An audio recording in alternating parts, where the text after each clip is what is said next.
Big TV భక్తి సమాచారం WhatsApp ఛానల్లో జాయిన్ అవ్వండి. అన్ని విశేషాలు ఎప్పటికప్పుడు తెలుసుకోండి.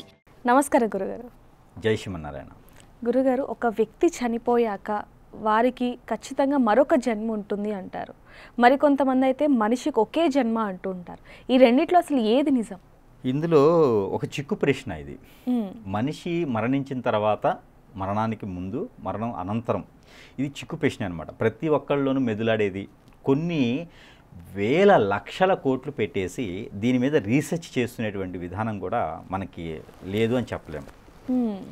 ఈ మనిషి మరణం అనంతరం ఏమవుతుంది అనే దాని గురించి కొన్ని లక్షల కోట్లు పెట్టేసి రీసెర్చ్లోనే ఉన్నారు. ఇంకాను మరో జన్మ ఉంటుందా లేదనేది. అయితే మన వేదాలు కావచ్చు, మన శాస్త్రాలు కావచ్చు ఏం చెప్తుందంటే మనిషికి ఒకటే జన్మ అని చెప్పడానికి కారణాలు ఏంటంటే, ఒకటే జన్మ అని చెప్పలేకపోతే ఈ బాధ్యతలు, బంధాలు, ఇక్కడ వాల్యూస్, ఇక్కడ ఏవైతే ఏర్పరిచి ఉన్నారో అవన్నీ కూడా ఇంకా వస్తాడని ఆశతో ఉంటారు.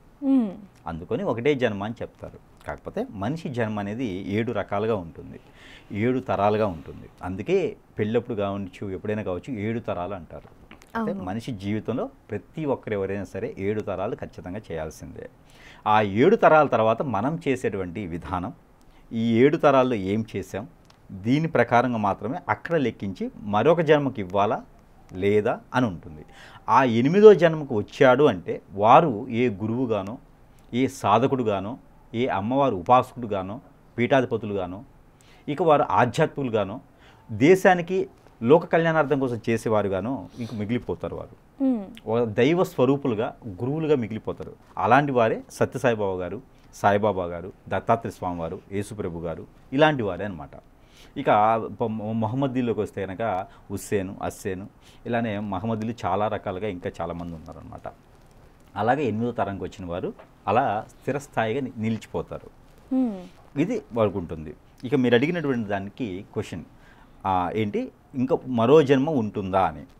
అదే కదా, మరో జన్మ ఉంటుంది, కానీ ఎక్కడైతే అక్కడ వాళ్ళకు ఉంటుందో అది తెలియదు. ఇప్పుడు ఈ యొక్క దాంట్లో ఈ జన్మలో మనము ఆంధ్రప్రదేశ్లోనో, తెలంగాణలోనో, మన భారతదేశంలోనూ జన్మించినాం. తరువాత వచ్చేటువంటి జన్మలు ఏ ప్రదేశంలోనూ, ఎక్కడ ఏ జర్మనీలోనో, ఏ యూఎస్లోనో ఉంటుంది. మన ఇంటి పక్కనే ఉండొచ్చు, అది చెప్పలేం.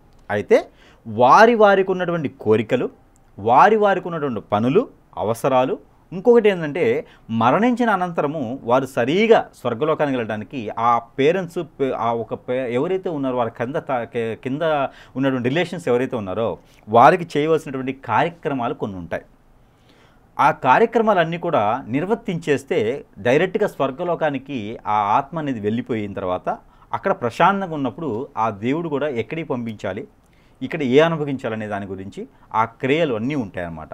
చెడు మంచి అనేది వారు లెక్కించుకొని ఈ జన్మలో నువ్వు ఇది అనుభవించాలన్నప్పుడు వారి జాతకం వారి చేతే రాయించి సంతకం పెట్టించి మళ్ళీ భూమి మీదకి పంపిస్తారు. ఇది అక్కడ వారు చేసేటువంటి పని. అంటే మానవుడు ఎవరైతే ఉన్నారో వారి జాతకం వారి చేతే లిఖించి రాయించి ముద్ర వేయించుకొని మరీ పంపిస్తారు. అందుకని వారు ఎలా జీవించాలి, ఎలా ఉండాలి, ఆ పాపాన్ని ఎలా మూటగట్టుకోవాలి, ఎలా కడిగేసుకోవాలని కూడా మన మీదే ఆధారపడి ఉంటుంది. అందుకే ప్రతి ఒక్కరు కూడా మంచే చేయాలి ఎదుటి వారికి అనేది. అందుకోసం దేవుడు పంపించిన దేవుడే నా చేత చేయించాడు అనేది తప్పు. మనం బతకడానికి అనేక రకాల మార్గాలు ఉన్నాయి. దాన్ని చెడు మార్గం అనుకోవడం, మంచి మార్గం అనుకోవడం మన చేతిలో ఉంది. దేవుడు చూస్తూ ఉంటాడు, నువ్వేం చేస్తావో చూస్తుంటాడు. ఒక బొమ్మ తయారు చేసి పంపించేస్తాడు, నువ్వేం చేస్తావు అనేది నీకే వదిలేస్తాడు, నీ మైండ్ సెట్కే వదిలేస్తాడు. నువ్వు అది ఏం చేస్తావు అనేది అక్కడ రాస్తాడు. చెడు చేసావా చెడే రాస్తాడు, మంచి చేసావా మంచి రాస్తాడు.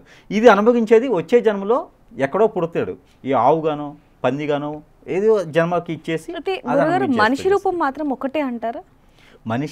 మనిషి రూపం అంటే మనిషి జన్మ ఒకటే అంటారా? మనిషి జన్మ 7 ఉంటాయండి. 7 ఉంటాయి. మళ్ళీ మనిషి జన్మే కావాలి అనుకుంటే పుణ్యం చేసి ఉండాలి. 7 జన్మలు కూడా అతీతమైనటువంటి పుణ్యం చేసి ఉండాలి.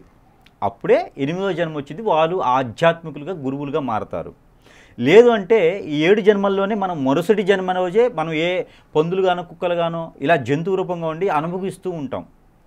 అది మనం ఈ జన్మలో చేసేటువంటి పాపాలకి. ఇప్పుడు మనకి ఉగ్రవాదులు అంటారు. అట్లానే మనకి ఉగ్రవాదులు, రౌడీలు, ఒకరిని చంపేసేవాళ్ళు, ఒకరిని ఇబ్బంది పెట్టేవాళ్ళు, ఇలా కొన్ని ఘోర తత్వంతో చేసేటువంటి వారు ఉంటారు. వీరందరూ కూడా నెక్స్ట్ జన్మలో ఎవరినైతే బాధించారో ఆ ఒక అవతారంతో ఉండి వారు కూడా అలానే బాధించబడతారు. ఇది మనకి కొన్ని రకాల గ్రంథాలు చెప్పినాయి. ఇందులో మనకి గరుడ పురాణం కూడా ఇందులో సపోర్ట్ చేస్తుంది. గరుడ పురాణంలో ఈ చావు బతుకుల గురించి బాగా ఉంటుంది. దీంట్లో మీరు అడిగినటువంటి క్వశ్చన్కి ఆన్సర్ వచ్చేసి దాంట్లో గరుడ పురాణంలో అయితే 168వ పేజీలో ఉంటుంది. మీరు అడిగిన తత్వం అయితే దాంట్లో సాగరిక తత్వంలో వచ్చేసి 4వ అధ్యాయంలో ఏర్పడుతుంది. 168 పేజీ 4వ అధ్యాయంలో మీరు అడిగిన క్వశ్చన్కి ఆన్సర్ ఉంటుంది. దాని సమాధానం అయితే ఇదే దొరుకుతుంది. అయితే మానవ జీవితం అనేది గొప్పది. ఇక్కడ మనం బతికేదానికి స్టాచ్యూలా ఉండాలి. మనం జీవనం ఉన్నా లేకపోయినా మన పేరు ప్రఖ్యాత స్థిరస్థాయిగా ఉండాలి. నలుగురు కూడా శబాష్ అనిపించుకునేలా ఉంటే అప్పుడు మనకి జన్మ అనేది మరొకటి ఉంటుంది. అది 10 మందిని శాసించేటువంటిగా ఉంటుంది.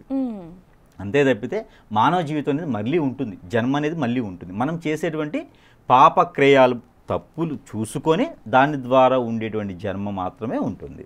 అందుకని మనం ప్రతి ఒక్కరు మంచి చేయాలి. దైవానుగ్రహంతో దైవ ఆరాధనతోనే ఉంటే చాలా మంచి జరుగుతుంది. చాలా చక్కగా వివరించారు గురుగారు. ధన్యవాదాలండి. For more videos like this, subscribe Big TV channel.